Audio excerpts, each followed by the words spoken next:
तब तक ये कार्य नहीं हो सकता। संगठित होना पड़ेगा, और संगठित होने का मतलब यह है कि आप एक शरीर के अंग प्रत्यंग हैं।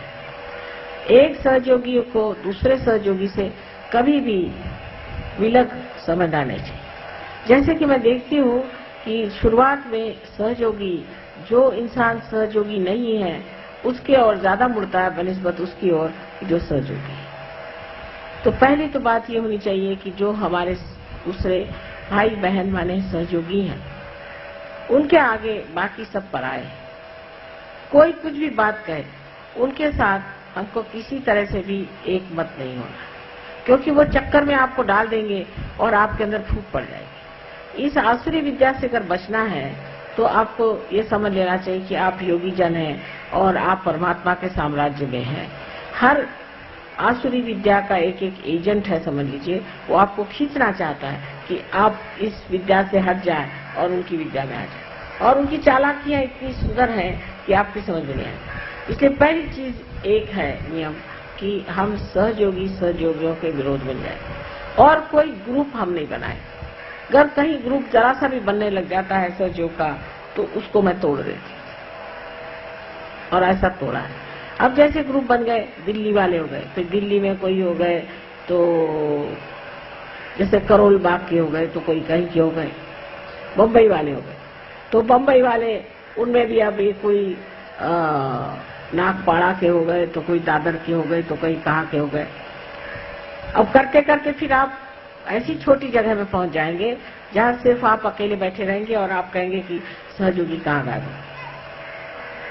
तो इसमें कोई सी भी चीज ग्रुप नहीं बना सकती। जब इंसान में कैंसर सेट होता है तब वो ग्रुप बना के होता है। एक आदमी में अगर डीएनए जिसे कहते हैं, एक आदमी में खराब हो जाए, एक सेल में अगर खराबी आ जाए, एक ही सेल में अगर खराब आ जाए तो वो दूसरे सेल पे जोर करेगा और वो दूसरा सेल तीसरे पे करेगा, और ऐसा एक उनका गुट बनता जाएगा। और वो चाहेगा कि हमारा जो गुट है वो सबके ऊपर में हावी हो जाए। जब वो सब पे हावी होने लग जाता है, जैसे कि समझ लीजिए कि आपके नाक के ही सेल्स हैं वो अगर बढ़ने लग गए, तो उन्होंने एक गुट बना लिया और एक बड़ा सा यहाँ पर नब सा हो गया और उसने जा करके आक्रमण किया आपके आंख के ऊपर में, आंख को ढक लिया, फिर वहां से कान को ढक लिया। इस तरह से कैंसर जो होता है वो अपनी अपेक्षा दूसरों को नीचे समझता है और एक ग्रुप बना करके उनको, जो दूसरे लोग हैं जो कि सहयोगी हैं, उनको दबाता है। ऐसी बीमारी सहयोग में अगर फैल जाए तो उसका ठिकाना मैं खूब लगाती हूँ। चाहे मैं कहीं भी रहूँ, चाहे मैं लंदन में रहूँ, चाहे मैं अमेरिका में रहूँ, चाहे कहीं रहूँ, उसका ठिकाना अपने आप हो जाए। इसलिए किसी को भी कोई ग्रुपबाजी नहीं करनी चाहिए। किसी को भी ये नहीं सोचना चाहिए कि हम एक ग्रुप के हैं। अगर 10 आदमी एक साथ रहते हैं और बार बार एक ही साथ 10 आदमी रहते हैं तो समझ लेना चाहिए कि ग्रुप बन रहा है। सहयोगियों को कभी भी एक साथ 10 आदमी हर समय नहीं रहना चाहिए। जब आज इनके साथ बैठे तो कल उनके साथ, कल उनके साथ तो उनके साथ। जैसे कि हमारे अंदर जो रक्त के छोटे छोटे पेशियां हैं जिनको हम सेल्स कहते हैं, वो अगर समझ लीजिए एक जगह बैठ गए और 10 सेल ने सोचा कि हम यहीं बैठ जाएं, तो उस आदमी की मृत्यु हो जाए, सहयोग की मृत्यु हो जाए। इसलिए हम 10 आदमी एक साथ, क्योंकि हम एक ग्रुप के हैं, ये एक ग्रुप के हैं, वो एक ग्रुप के हैं। रक्ताभिसरण जिसे कहते हैं कि ब्लड का जो सर्कुलेशन है वो हमारे अंदर ऐसे खुलेआम से होना चाहिए। तो कोई सा भी ग्रुप नहीं बनना चाहिए। जहां ग्रुप आपने देखा बन रहा है उस ग्रुप को छोड़ के दूसरे ग्रुप में चले, उस ग्रुप को तोड़िए, उसे कहना चलो इस ग्रुप के साथ आ जाओ, फिर वो उसके साथ आ जाए। इस तरह से जब तक आप नहीं करेंगे तब तक आपकी कलेक्टिविटी में नेगेटिविटी बनती जाएगी। जैसे कि मैं कहती हूँ कि आपने अगर मथन करके और मक्खन निकाला, मक्खन के कण चारों तरफ है, उसमें एक बड़ा सा मक्खन का ढेला डालना पड़ता है, फिर उसके आसपास सारे जो हैं कण उसको जुटते जाते हैं।